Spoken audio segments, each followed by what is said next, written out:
Okay, a little bit about me. So I started off a very angry person. I just got off the treadmill, excuse me. I started off a very angry person. I yelled and screamed as a form of communication because I did not know how to do it differently.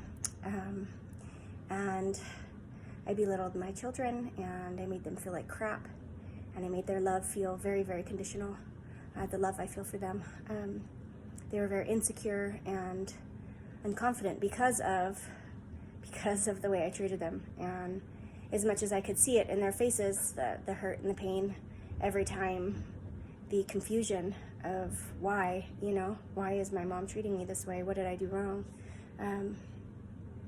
Even though I could see all of that in their eyes, I didn't know how to stop. I didn't know how to be any different. And so I continued to do what I did because it's the only thing I knew how to do. And unfortunately, that was my best at the time.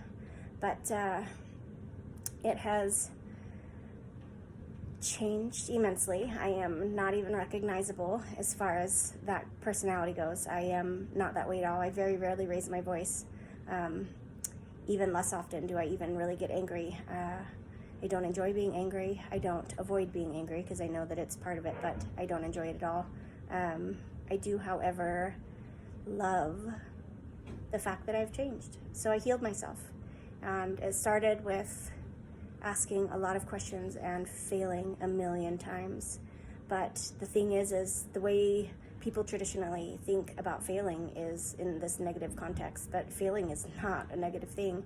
Failing is falling down when you're learning to walk, right? You learn what not to do. You learn how to pick yourself up again. You learn how to carry on, even though it's a struggle, even though it's been hard, even though it hasn't worked yet, right? You keep going. And we have that innate desire and instinct, if you will, inside of us from day one, right? We're born with it.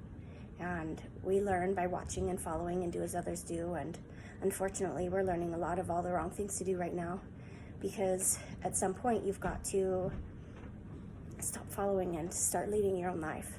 And if you're not willing to do that, then you're going to be kind of unhappy no matter how good your life gets. And I know my life got really good for a long time in a lot of ways, and yet I was the most miserable person I knew. And I could see how misery was expanding from me into those around me, and I didn't like it. It's not something I wanted to be a part of anymore. It's not something I wanted to give others. That's not my gift, And so I worked my butt off to be different, to change, to be something more, because I don't want to be mediocre. I want to be amazing. And I found that. And I find it more and more every single day. And I improve. And I get better, and I get better, and I get better. And that was not without a lot of hard work and a lot of struggle and a lot of misery and wanting to quit, right? Sometimes I did quit. It was temporary. I always got back to it. But I quit for a while because I just couldn't take it anymore. But the thing is you can take it. That's the thing, is you can take more because you want it to be better. And if you don't do more, if you don't deal with the hard times, then you'll never get to do the good times. And you're capable, far more capable than you give yourself credit for. And that goes for everyone out there. We each have our own strengths and our own struggles.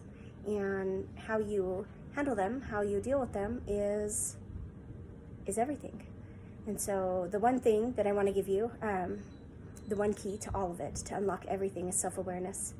To be willing to be self-aware. That's where it all starts. Because you need to be able to do a lot of other things that come from self-awareness. Because if you're unable to see where you are responsible or where you could take responsibility, regardless of responsibility, right? You take it anyway. If you're unwilling to see that, then how are you ever going to get any better, right? How are you ever going to change? And so the very first thing is self-awareness. Start paying attention to what it is that you're doing, to your thoughts, to your actions, to your words, to your the way you look at people, right? To everything, all your little nuances. Start paying attention to you. We pay attention to everything outside of ourselves, but the last on our list is ourselves, even if it's on the list at all. I mean, a lot of people, I don't think it's even on their list. It's not even on their radar, right? But if we're so busy out living everyone else's lives, who's living ours? sure as heck isn't you, because you're everywhere else. You can't be in two places at once. So come back to you. Come back to you and start living your life, and watch as everything else unfolds around you, as the world starts to change. And don't expect it to happen overnight, and don't expect it to be easy, because those are not two things that it has, right? It's definitely not that way. But if you're willing to be persistent and you're willing to be consistent, right, then that self-awareness will pay off, and you'll start to really see where you shine and where you need a little work. Anyway, my name is Robin. This is what I do. I am out to inspire the world to be themselves, to be a better version of themselves, whatever that may be for them. I'm not here to tell you what your better version looks like. That's something that's within you, and I just want to help you tap into that so that you can be a better mother, a better friend, a better employee, right? Better community member. Just be better all around in whatever areas it is that you're striving to do better, and to be happy, right? Because nobody likes being miserable, and nobody should have to be miserable. And the thing is nobody actually has to be miserable. So if you're unhappy, if you're finding yourself miserable, regardless of how wonderful your life is, then keep listening. Thanks so much.